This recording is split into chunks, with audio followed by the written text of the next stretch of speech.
Need computer training for a group or office? Contact us today to get a free demo of our training at www.teachucomp.com/enterprise-licensing. Microsoft OneNote allows you to insert many other types of files, such as audio and video files. The process for inserting both audio and video files into your OneNote pages is the same. First, navigate to the page and then click in the area where you want to insert the file. We're working with a Windows 8 page that we made, and I think we'll go ahead and leave our cursor right there. That's where we'll insert our video file. Then click the Insert tab in the ribbon and look in the Files group right here. Click the File Attachment button. Now if you're using version 2010, it's called Attach File. In either case, that will launch the Choose a File or Set of Files to Insert dialog box. And here we would navigate and then click on the file that you want to insert to select it. We're going to go ahead and insert a video lesson from our Windows tutorial, just the first lesson, so we'll give that a click to select it and then click Insert. Now when you do, an icon representing the file will be inserted onto the page in the location where your cursor was blinking.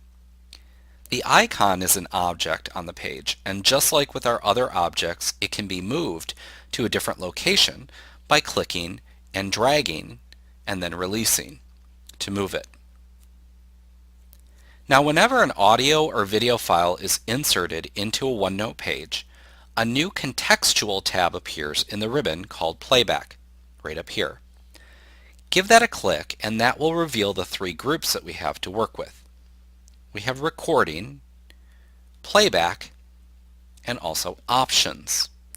We'll look at recording audio and video files shortly. For now, let's take a look at the Playback group here in the center.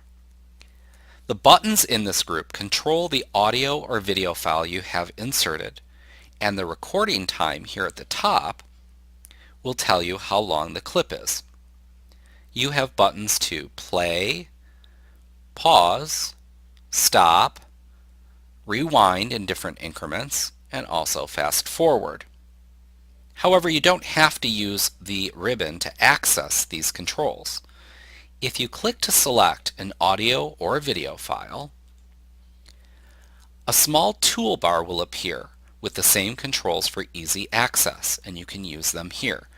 Now, if you're using a version prior to 2013, when you click to select the file, you might have to move your mouse up and to the right slightly to get that mini toolbar to appear. It'll appear faded out at first if you don't.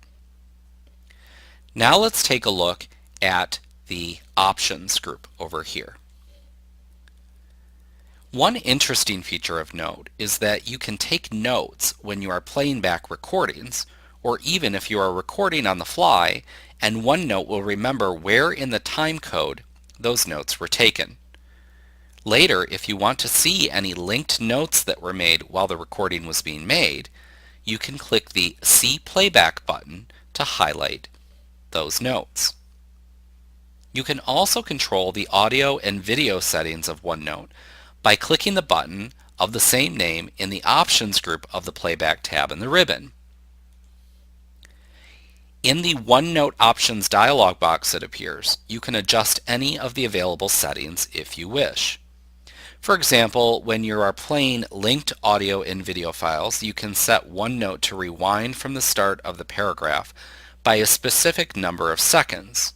Let's take a look at that. We see that right here when playing linked audio and video files, and it defaults to 5 seconds, but you can change that to whatever value you wish.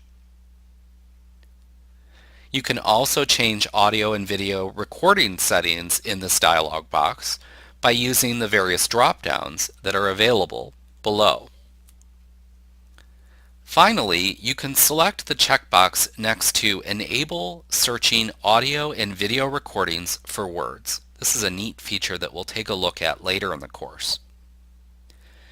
When you have this selected, OneNote will even tell you where in the recording the word appears. So later in the course, we'll examine this feature more closely, but essentially what will happen is that when you're searching for particular keywords, for example, you can search your audio and video recordings for those words. It's a really neat feature. But when you're finished with these settings, we would just click OK. We have our toolbar here, and if we wanted to play this particular video clip that we inserted, we'll click the play button. The video would start. We'll go ahead and close it. And that's how you add audio and video files to your OneNote notebook pages. In the next lesson, we'll be taking a look at how to actually record audio and video and insert that into your notebook pages as well. Like what you see? Get a free demo of our training for groups of 5 or more at www.teachucomp.com/enterprise-licensing.